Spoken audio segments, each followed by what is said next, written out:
Ladies and gentlemen, boys and girls, viewers of all ages, welcome back to the show Just My Thoughts. I am your host, Erick Daniel Coughlin, and today's main agenda on the Thought Tracker is we're going to break down what's going on in the Chicago Bulls world. What? It's Thursday night. The Bears are playing Thursday night football prime time. What are you doing? Why are you talking about the Bulls? Well, this is the reason why. Because we almost always talk about the Bears, even though it is the NFL season. It's also the NBA season. And I told you guys that, if you follow me and you pay attention to the words that I say that are coming out of my mouth, you would fully understand that I told you throughout the season now that I'm in combined time, which means it's NFL season and it's also NBA season, that I would be bouncing back and forth between both of my teams. That's what I told you guys. And also, if you guys listen and you pay attention and you understand the words that are coming out of my mouth when I speak, I also am firmly confident that I've told you guys 1,000 times that the NBA is my favorite sport. It's my favorite association, and the Bulls are my favorite team of all time. I love the Bulls. The Bulls are above the Bears, in my opinion, and in my heart, and in what I do and what I see and what I love. I love the Bulls more than I love the Bears. So therefore, we're breaking down the Chicago Bulls tonight. Or yes, tonight, even though they don't play tonight, they played last night. And even though the Bears do play tonight, and I hope that they win, and I will watch the game. Don't get confused. I'm watching Thursday night football, and I'll be rooting for Tyson Bagent to get his win, and I'll be rooting for the Bears to get back on track before it's far too late, because obviously 5 losses is out of the question, which means we cannot go 12-5 like I had hoped. And we can't even go 11-6 like I hope, because we've lost 7 games. The best we can do would be 10-7, and that all starts tonight. Again, this is not about the Bears. Again, this is about the Chicago Bulls. So let's get started on the Thought Tracker. Biggest question is what the hell is going on, right? So if you guys have been following, even if you're not even watching the games and you're just kind of like watching highlights of Zach looking good because he's already scored 51 this year. If you're watching Vooch and he's looking good because he's already got, this is going to be an incredible stat. And this is a true stat, but this is an incredible stat. We've played 8 games. He's got 6 double-doubles. And then, the whole DeMar DeRozan factor, the big three, the big picture of the big three. The big three is Zach LaVine, is DeMar DeRozan, is Nikola Vucevic, and they have all scored over 20 points, together, like simultaneously in one game. That's happened 4 times already this year. But the disappointing factor is this. The disappointing factor is we've only won 3 games. We are 3-6, so we look terrible. It's really a slow start for the season, which is really eye-popping to me because honestly, not just as a fan, but as a basketball fan, I love the Bulls. So I'm like huge Bulls fan. You guys all know that. Just look behind me. You guys can see that. Even though I'm repping Jordan, almost everything on my wall is all Jordan. So, it's not that I'm not up to date with my team. It's just that Jordan holds that special, place in my heart that he holds in every Chicago Bulls fan's heart. So get off my case when it comes to that. I've already in the past, we did State Your Fandom, and I think I claimed over 100 Bulls. So you can suck it. They've been my team my entire life, and we're not going to do that. We're not going to restate my fandom. If you don't believe that I'm a Chicago Bulls fan, you've never watched a single episode of mine, and you've never hung out with me personally in my life, because I'm telling you, no one loves the Bulls like I love the Bulls. I might be the biggest Bulls fan in the entire world. On this whole planet, I don't think anyone loves the team more than I love the team. So let's get back on track. Again, we've only won 3 games. We've lost 6 games. Very disappointing, because I thought at this stage of the season, within the first 10 games, within the first month of basketball, because generally that's what happens, right? You usually play about 10 games a month. Sometimes you might slip in 14. You have a month like next month. December is going to be very busy for us. We've got 14 on the schedule. We're literally playing every other day next month, and that's like in hockey's the same way. But we're not getting off track. We're going to stay with the Bulls. But there's 82 games in the season for hockey and in for basketball. So that being said, like I thought we would be at that 8-1 mark. That they're like, well, you really thought that? Yes, I really did think that. And again, and I've said this 1,000 times. You look across the board at our roster. We have ex-champion DeMar DeRozan, ex-champion Alex Caruso, ex-rebounding champion, 9-time rebounding champion DeMar DeRozan, ex-champion Nikola Vucevic, 2-time slam dunk champion Zach LaVine. So yes, I really believed, that we were going to be 8-1 by this time in the season, and we're not. We're playing terrible compared to my expectations and compared to reality. So the big question is why and what's going on. The only thing that makes sense to me is all of our downfall could be blamed on our coach, right? And I'm not that guy. I've never been the guy to blame a coach. I've always been the guy to say, "Hey, players play, right? Coaches coach, players play. Your results are what you produce on the court." I've always said that, but here's what I'm saying now. So listen to this. So, you know, our starting five for the first 5 games of the season was DeMar DeRozan, Zach LaVine, Nikola Vucevic, our big three. Thank you. But then Kobe White and Patrick Williams. With that being said, you could make this case that it was pressure by the organization to start both these players because one, Kobe White was drafted in the first round like 5 years ago. He's been on the team. This is year 6 for him. We just gave him a 3-year extension, 4-year extension, over 32 million. So you can make the argument that we're supposed to start him. And then likewise too, this is contract extension year 4. Patrick Williams, this is year 4 for him. He's done as a rookie. So it's put up or shut up for Patrick. So we've been starting Patrick. And at the end of the day, the way we're running the team, or the way, excuse me, not we, the way Billy Donavan has decided to run his team is completely small ball, right? Makes me sick to my stomach. Not that I'm against this, and we've talked about this a little bit before. I think maybe 2 episodes back when it was everything Chicago, I bitched about how small we're playing. But at the end of the day, um, you have to put your best players on the court. They make the argument that you got to put your best players in the right position. That's what they say. But that's not necessarily the case. To win in the NBA, you have to have your best 5 on the court. And then you have to have the best guys, coming in to relieve your best 5. But at the end of the day, it's 12-minute quarters, whether it be 15-minute quarters, 12-minute quarters, whether you're playing 48 or you're playing a full hour. Um, you want your starters to chew up at least 36 minutes a game, which gives your bench about 12 minutes a game. I know that doesn't sound good because that's like 3 minutes a quarter, right? But then you can break that up. You can give them 6 on one half, 6 on the other. You could, how you put them out there, it's coaching, right? So here's my problem with Billy Donovan, and this has been a problem since he's come over. I've never liked him as a coach. Since the rebuild, like when we rebuilt and we restated who we are as a franchise, Billy Donovan was part of that rebuild. So Billy Donovan come over to be our coach, and then we snagged up Nikola Vucevic, and then during the first offseason, we snagged up Lonzo Ball and DeMar DeRozan and Alex Caruso, and everything started looking beautiful on paper, but it's never looked beautiful on court. Mark my words, since Billy Donovan has been our head coach, we have looked disgusting. We have been the most impressive looking roster with the least amount of production in the entire NBA.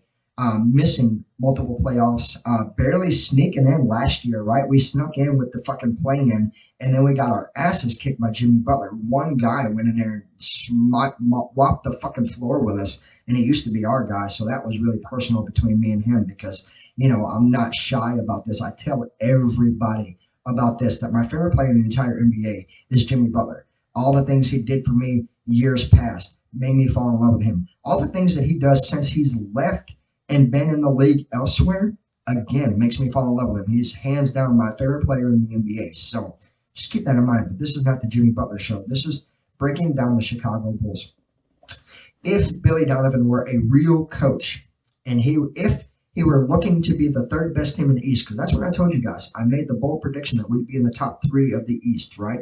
It's not been the case at all. And this is ridiculous because it should be an easy task at hand. You look at Alex Caruso, arguably, and I will argue till I'm blue in the face and I can't talk no more. I don't care if it's professionals. I don't care if it's guys just like me that watch a lot of ball. I don't care who I'm talking to. I would talk to millions of people and argue that Alex Caruso is the greatest defensive player in the NBA. He can guard all fucking positions. Last night, he guarded fucking Kevin Durant of all people and did a phenomenal job. At the end of the day, or at the end of the game, we lost in overtime by 1 point. They gave KD a press conference and he said, "I'd just about give anything to have that man play for me." I mean, that's how great Alex Caruso is. And Alex Caruso comes off the bench.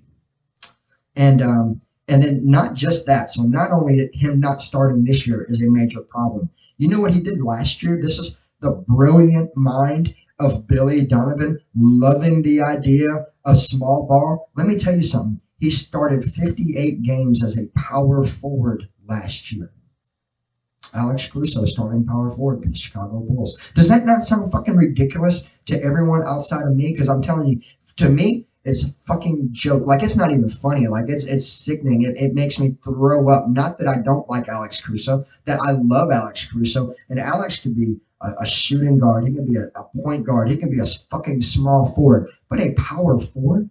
Come on. At that point, you're not even trying to win a damn basketball game. You're just trying to be laughed at and say, hey, look, Chicago's going to pay me $4 million a year, so I'm just going to do whatever the fuck I want, because that's exactly what he's doing, and that's what he's been doing for 3 years. This is we're entering year 4 with Billy Donovan, so it's either pay him or fire him, and I want to start a fire him brigade. I started this last year. I wasn't doing the podcast last year. Last year, I was just like me, being very vocal, being very opinionated on Facebook.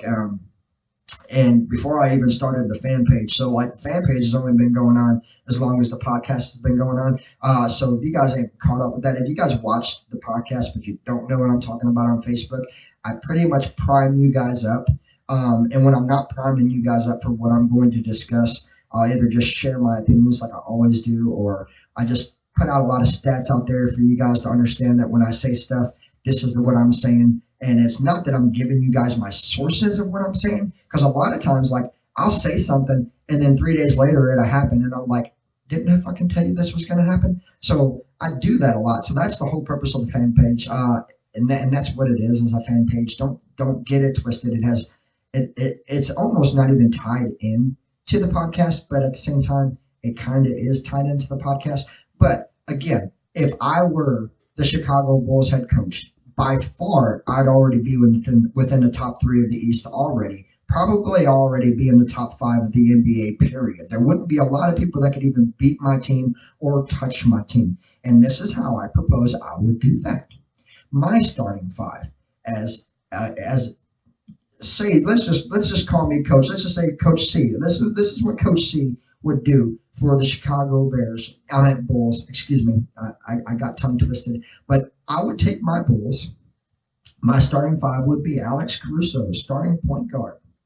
Then Zach LaVine, shooting guard. Then DeMar DeRozan, small forward. Then Nikola Vucevic, power forward. Listen, we just paid him 3 years, $60 million. He's arguably in the top 5 best centers in the NBA, right? Which means he can do it all in the paint. He can do it all outside the paint. Like I said this last year, I'm going to say it again to reverb your guys' minds to thinking like me, because this is what really needs to happen. If you're watching my show, you need to have like minds like me. Otherwise, my show's not going to make sense to you. But as far as centers go in the league, as far as big men in the league, Nikola Vucevic holds his own at the three-point position. Shooting the 3 ball, he does it at a very accurate clip. I think last year he led us in percentage. At the highest 3-point percentage was led by no other than Nikola Vucevic. So making him a stretch 4 makes all the sense in the world. And then the big question is, well, who are you going to start at center if Vucevic is going to play power forward? Let me tell you who.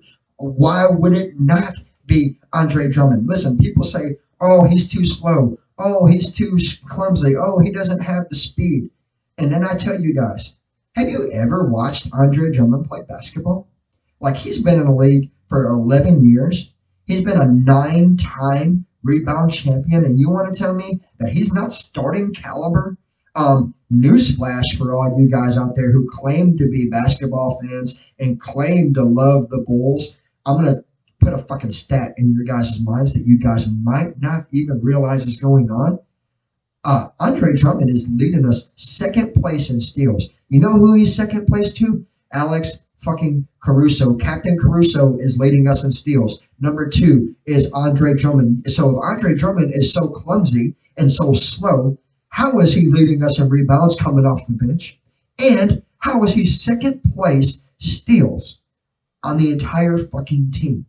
So therefore, that would be my starting five. Let me rerun this, and then we're going to rerun. Then we're going to talk about the bench and run the bench here for a little bit, for the sake of Billy Donavan and his small ball antics. I would tell him exactly how to play small ball, and I'm going to do that in just 1 second. Again, Alex Caruso, starting point guard. Zach LaVine, shooting guard. DeMar DeRozan, small forward. Nikola Vucevic, power forward, stretch four. Then Andre Drummond, it would be my starting center. Then you want to know what that does before we break down the bench. Let me just tell you what this does.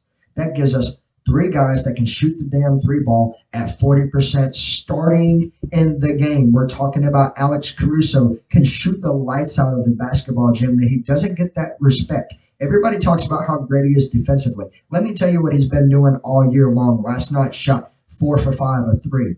Let me tell you, opening night, he was the only Bull that made three-pointers. He made 5 of our 37 attempts. We shot the damn the three ball 37 times. Alex Caruso made 5 of them on opening night. All right, let me roll the clock back. And the play-in last year, he scored 21 points starting at the small forward position during the play-in game. And out of those 21 points, 14 of them are 15 points, 15 of his 21 points were from the three ball. Alex Caruso can shoot the fucking three, and he can shoot it very accurately. So then who else is going to shoot it? Obviously, it's Zach LaVine, who could, again, shoot it very accurately. And then you know what else he can do very good and very accurately and almost unstoppable? Attack the fucking basket. When Zach is not looking to pass the ball, and Zach is not looking to shake and bake and shoot the three, when he's in transition and he's running the court, there's not a single soul in the NBA that can stop Zach LaVine from running the court. He's proved that for 7 damn years. He's going to continue to prove that as long as he plays in the NBA. And I'm not talking about as a Chicago Bull. I'm talking about anywhere. Zach LaVine is that kind of guy. I put Zach LaVine within the top 10 shooting guards in the NBA, and I dare say the top 5. The only problem that a lot of people will make the argument there's no way he's in the top 5 because of,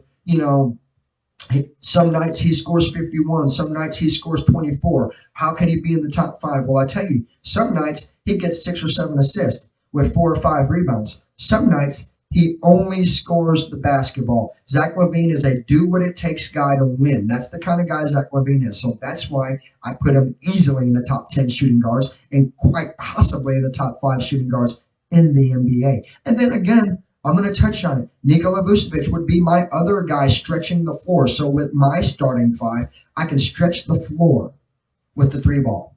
With my starting 5, I get dominance in the paint with Andre Drummond. Who's going to out-rebound Andre Drummond? They've been trying to do it for 11 years. No one does that. And then think about it like this. So if Andre can't get it and we're still starting Vucevic at the same time, it only makes sense for you guys to understand that when Drummond doesn't get it, Vucevic is. Which means Vucevic is going to average a double-double all fucking year long. Newsflash, he's been doing that his whole fucking career. It's not like he came to Chicago and got good. He won a championship in fucking Orlando when they sucked. He was literally the only person they had that was good and still found a way to win a title. That's how great, not good, great Nikola Vucevic is. So we can stretch the floor. We can rebound the ball. We can play lights out defense again with Drummond in the paint and with Vucevic floating around wing to paint, wing to paint, wing to paint. And then Alex Caruso doing what he already does better than everybody in the league by playing the ball. You can sum up the fact, and let's just talk about this real quick, and then we're going to get to the bench. You can sum up the fact that Zach LaVine's garbage, defensive player, and DeMar DeRozan doesn't believe in playing defense. He is a premier offensive player. He only believes in shooting the ball. Every time he touches the ball, he's going to shoot. He's going to draw a foul. He's not going to waste his energy trying to stop anybody from scoring. He's just going to spend all his energy trying to outscore the other guy. That's what they do. But you got 3 out of your starting 5 dominant defensive players. So that would be great looking forward, moving forward, trying to dominate the East with that starting 5, which would be very likely, very possible, and very impressive, but it's not happening. Then the big question is, well, what are you going to do with the rest of the team, Eric? Just calm down. Erick's going to tell you, I just touched on, Kobe White has been our starting point guard who doesn't deserve to be our starting point guard, just hands down. He just doesn't deserve that job. So he would be the sixth man because for the rest of the team, arguably he is the best scorer for the rest of the team. So he's the sixth man.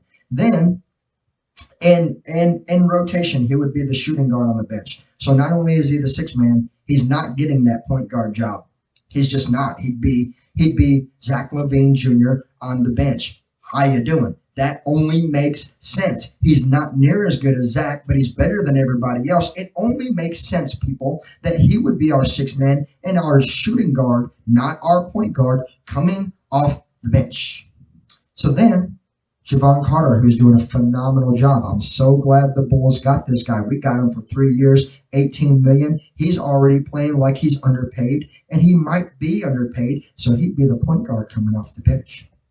Ayo Dosunmu, because he's so young, because he's so tall, because he can stretch those long-ass arms, phenomenal. First of all, his speed, his intelligence, his patience, everything that Ayo Dosunmu does, he's way above average at everything, but he's just too young to start in the league, so he would be my wing.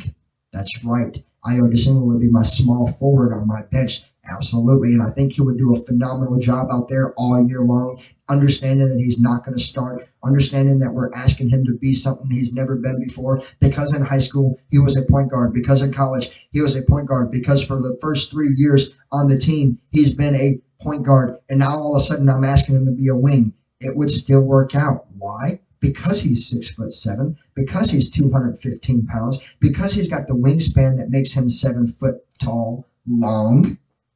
He would be perfect at the wing. He would be Thabo Sefolosha plus a million times more talented. Then, because I told you, the small ball factor, this is what we're generating. If you've not been paying attention, I've already been doing the small ball. Torrey Craig would be the power forward on the bench. And then Patrick Williams would be the center on the bench. Now, you're going to say things like, oh, well, you're giving up too much size. Well, there's a beautiful thing about basketball that sometimes size can be overlooked and overrated, right? You can play a thing called zone defense that you don't see in the NBA anymore, that I would introduce back into the NBA. And this is what I would do. I would run a 3-2, which means, Javon Carter is the point guard. So he starts at the top of the key. My shooting guard over here, which would be Kobe White, who can run up and down, in and out, up and down, in and out. That's what you're asking them to do when you're running a 3-2 defense. Same thing with Carter. Carter stays up, back and forth, cut off the ball, back and forth, cut off the ball. I'm going to light this cigarette and quit using it for a second. Then you got, Ayo Dosunmu over here. Again, all three of these guys are fast, lightning quick. They can go into the paint. They can go back out to the three. Into the paint, back out to the three. And then all three of them have to adapt to the understanding that they're not playing man-to-man. They're playing where the ball goes, which means if it goes away from you, you stay in your position. If it goes to you, you're going to the ball. And then, so first of all, people are going to start to struggle getting inside, right? And then when they do get inside, then you've got guys like Torrey Craig, how you doing? And then you got guys like Patrick Williams, again, how you doing? They can double team the ball, which means all the guys that are standing on the outside waiting for the dish out would never be open. There would be no dish out because I've got three guys, surrounding the perimeter. So how are you going to throw the ball out there when I got three lightning fast, quick guys waiting for you to throw the ball? It's called playing, they're going to get interceptions, which goes down as steals in basketball, but they're going to be pretty much playing cornerback in the NBA. That would be how you do that. So then, again, you'd have to coach up maybe just Patrick, because I tell you, outside looking in, Torrey Craig is underpaid. We got this guy for a $8 million deal, 2 years, $8 million, only $4 million a year. I feel like we messed up. I feel like if he was understanding that he would sign a $4 million contract or for a year, we should have got him 4 years, $16 million. That's what we should have did because he's playing lights out. He's a good rebounder. He's a sneaky shot blocker. He's an accurate three-point shooter. He's like almost the total package. Here's where he falls short. He's only 6'7", and he's 230 pounds, so he's a little short and top-heavy. but he's not really heavy. He's like athletically built. He's almost built like an inside linebacker. I mean, I'm pretty sure he played a lot of football in high school. He might have even played football in college. Like he's built like a linebacker. The dude's really underpaid. Really, Javon Carter and Torrey Craig both are highly underpaid. But that's exactly since Billy Donovan's so crazy about playing small ball. I'm not upset about that idea. I'm upset about when he's playing it and how he's playing it. Nobody on the entire team understands the concept of fucking defense outside of Alex Caruso and Andre Drummond. Those are our two best defensive players all year so far. And that's kind of really pathetic because we are a 13-man basketball team. So that means there's 11 guys not playing defense every fucking night. And yet Billy Donovan's not getting fired. We've got a talented roster that's going to waste because a coach doesn't know how to coach these guys, how to run a defensive floor, first of all, how to run a defensive program, second of all, and third of all, how to stop shooting the fucking three ball. Let me tell you what we did on opening night. We made 8 threes. We shot 8 of 37. Following night, it was a little bit better. We shot 12 of 32. The third night, we were hot. Oh, boy, we looked good. We shot 17 of 24. Since then, we have not done that again. Except for last night. Last night was different. We actually almost shot 50% last night. But what I'm saying is, in 8 games, we shot the ball way above league average twice, and then we've shot the ball like a whopping 16, 20% every game outside of the other 2 games. You gotta quit shooting the fucking three. Look, there's a difference between taking good shots and launching shots. The Bulls aren't shooting threes. The Bulls are launching threes. And that's why the Bulls are getting their asses kicked. And you'd think Billy Donavan would call a timeout and step in and be like, hey guys, go to the basket. Hey, you want to win this game? We have to score. At the end of the day, the team that shoots the ball the most isn't going to win. The team that makes the most shots is going to win. That's how basketball works. That's how basketball is generated. That's how you win in the NBA and in high school and in college and in the streets on the parks. The team that scores the most points wins, not the team that shoots 70 times and only makes it 15 out of 70. Like, how do you expect to win a game when you're shooting a disappointing 34% from the floor when the league average from the floor is like 44? So we're like way below average. And everyone in the league, you know what I mean? Like, you've got rebuilding teams that are shooting the ball at a way higher clip than we are. And that's pretty embarrassing. Especially, it's embarrassing for the city. It's embarrassing for the team. It's embarrassing for the fans who've been dying for the Bulls to look hot, look great. Like, sometimes that happens too. Like, all in one game, we'll look great and we'll look like trash and we'll look like an average team all in one game. And it seems like almost every game. Like, legitimately, just last night, at the end of the first quarter, it was like 4 minutes left. We were losing the game 22-7. And there was like 4 minutes left. But then going into halftime, we were only down 4. Going into the fourth quarter, we were up 3, forced the game into overtime, and then we lost by 1. Now, there's a lot of things that could be said. First of all, we had a very tough opponent. We played Phoenix Suns, and I've been open about this, and I've been opinionated about this. I think on paper, the Phoenix Suns got probably the best-looking roster in the Western Conference. If you were to just hand pick a team to win the championship, you would have to lean your favor toward, Phoenix. I'm biased. I'm not picking the Phoenix Sun to win the West, but I think there's like a solid 82% of the world that's picking the Phoenix Sun to win the West. I'm still kind of keeping my eye on the Lakers. What? You're keeping your eye on the Lakers? They are who they were last year, which was good enough to put them in the Western Conference Finals. Plus, they added additions, a 3-point specialist in Gabe Vincent, And, Austin Reeves got re-signed to a nice deal. Jared Vanderbilt got re-signed to a nice deal. Rui Hachimura got signed to a very nice deal.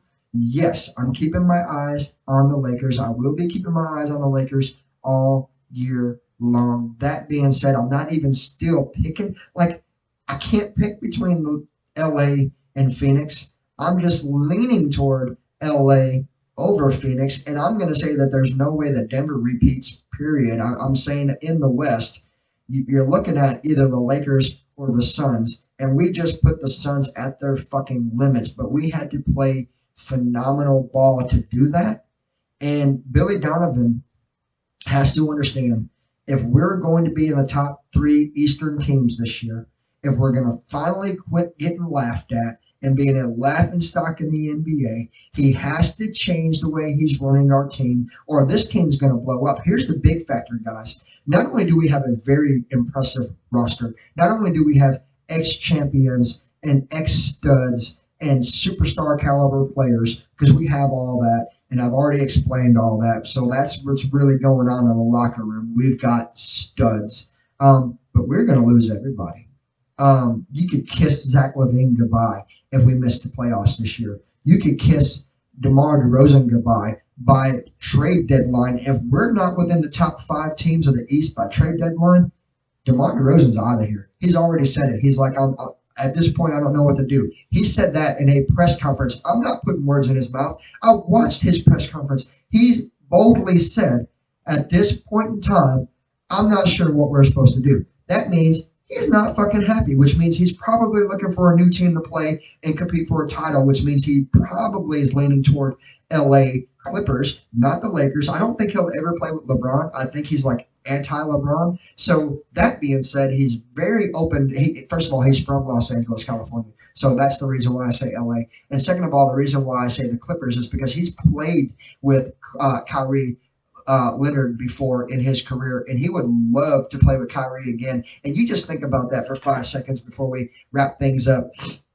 If we lose DeMar DeRozan and he goes to the LA Clippers, that would put the Clippers with Paul George, badass basketball player, Kawhi Leonard, badass basketball player, and DeMar DeRozan, badass basketball player, all on the same fucking team. The big question is, who the hell could beat those guys? And my answer would be absolutely nobody.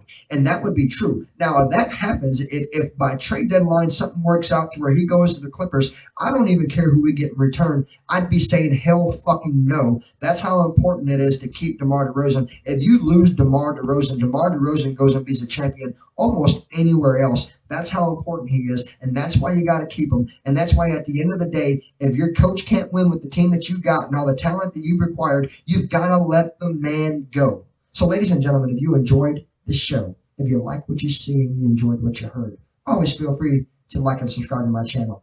And if you're feeling generous, always feel free to cash at me, Erick Coughlin, hashtag Coughlin Pride. Have a nice day, and go Bulls.